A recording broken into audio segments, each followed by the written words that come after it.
What's up, guys? Knicks Daily here back. Today we're going to be talking about what happens if the New York Knicks land the #1 pick in the draft. But before we do that, make sure you hit the like button and subscribe. I upload every single day on the New York Knicks, so if that's your type of content, then you come to the right place. So if the Knicks land the first pick, if I was the GM of the team, I would try to trade down. And the reason why I say that is because we have Obi Toppin and Julius Randle on this roster. So if we select Jabari Smith, I don't understand how that would fit. And we're not playing him at the 3 because he's projected at the power forward position. Now, again, if the Knicks land the first pick, they don't really have the type of team necessarily to be trading that because they need a franchise caliber player. But at the same time, we have Obi Toppin, who I do believe can be an all-star in this league. And again, our Julius Randle, he's our highest paid player. So if we take a power forward, I mean, how would that even work? So I would trade down to 4, depending on who's behind the Knicks. If there's a team behind the Knicks that needs a point guard, absolutely you don't trade down because, I mean, then you're just landing with another power forward. I mean, being real with you, Paolo Banchero, Jabari, I mean, even Chet Holmgren, you guys think Chet will play power forward? Yeah, I think Chet's going to play the 4. So, like, the Houston Rockets definitely aren't taking a point guard. The Blazers aren't taking a point guard.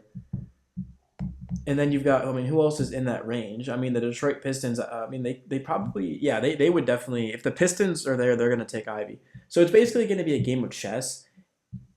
If you can trade down and let's say the 3 teams behind you all won't take Ivey, then you do it because you're getting additional assets and you're getting the point guard for the future. And you don't have to go out and get a free agent. You don't have to go out and trade for someone.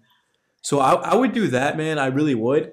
And then I would go ahead and swap Julius Randle for some. I don't know. I mean, I guess we technically could keep Randle if we were to draft Ivey because then we'd have Ivey, RJ, Cam, Randle, and Mitch with Obi and quickly off the bench.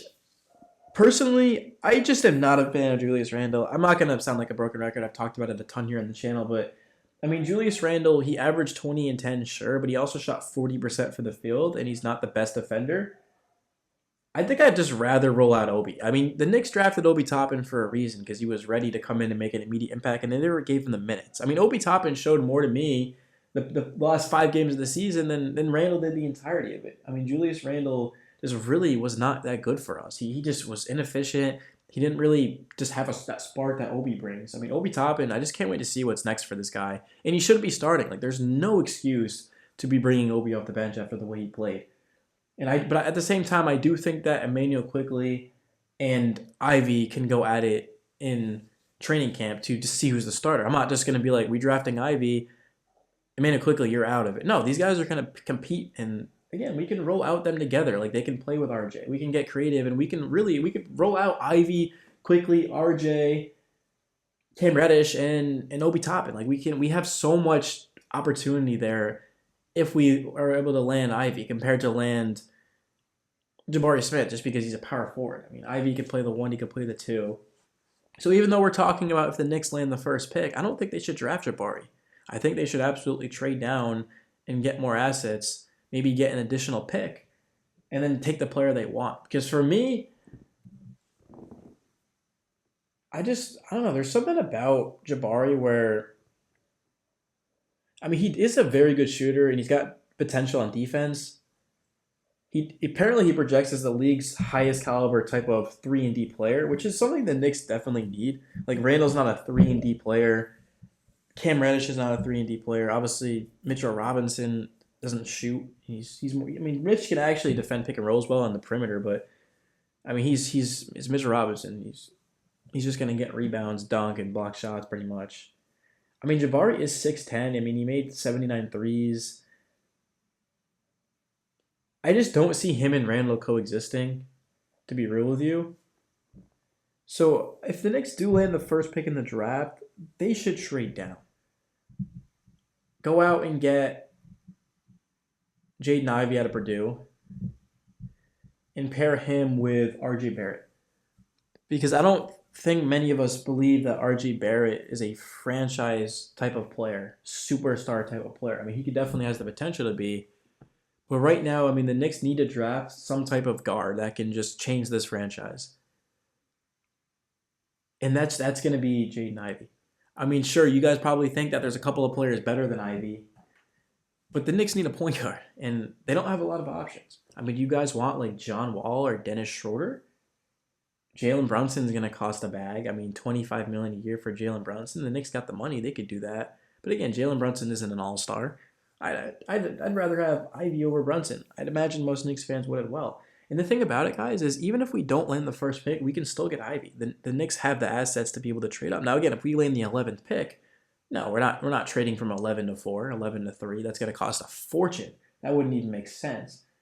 But what if the Knicks do land inside of the top 8? I mean, you're telling me they can't trade some assets? They've got picks to work with. They've got young talent. I mean, I'm looking at Jaden Ivey, and with his quick first step and explosiveness, it would work really well next to RJ Barrett. I mean, he's definitely not maybe the most advanced shot creator, but he's going to be playing next to RJ Barrett, who is good at going downhill and would mesh well with Ivey's skills. I would love to see Ivey and RJ Barrett. And also the thing about it is if we do bring in Ivey, that means that we can look for the future. I mean, we'd be a lot like the Memphis Grizzlies, really, being real with you. We drafted all this talent, and remember back in 2019, the Grizzlies went out and brought in Taylor Jenkins, and then they drafted Ja. They traded for Brandon Clark, they traded a future second in their pick to move up or whatever. Yeah, I don't know, something like that. They got Brandon Clark. I think the Knicks, if they can just bring in a new coach, I mean, I don't think Tibb is the problem. Like, I do think Tibb is a good coach, but I don't think he's really good at like developing the younger guys. Like, it took him this long to figure out how good Obi Toppin is and Quickly and things like that. And I mean, sure, Emmanuel Quickly was not good prior to March, but I don't know. I don't think Coach Tibb is the answer. And if we do fire Coach Thibodeau, that means that we can get rid of Julius Randle, because those guys are basically a package deal. Like, we're not keeping Randle and letting go of Tibb, and we're not keeping Tibb and letting go of Randle. In my opinion at least, I could be wrong, but that's just how I feel. So, yeah, if the Knicks do land the number 1 pick in the draft, I would trade down. I'd go up and maybe to 4 and get Ivey, get additional assets, and then I'd roll out Ivey, RJ Barrett, Cam Reddish, Obi Toppin, and Mitchell Robinson.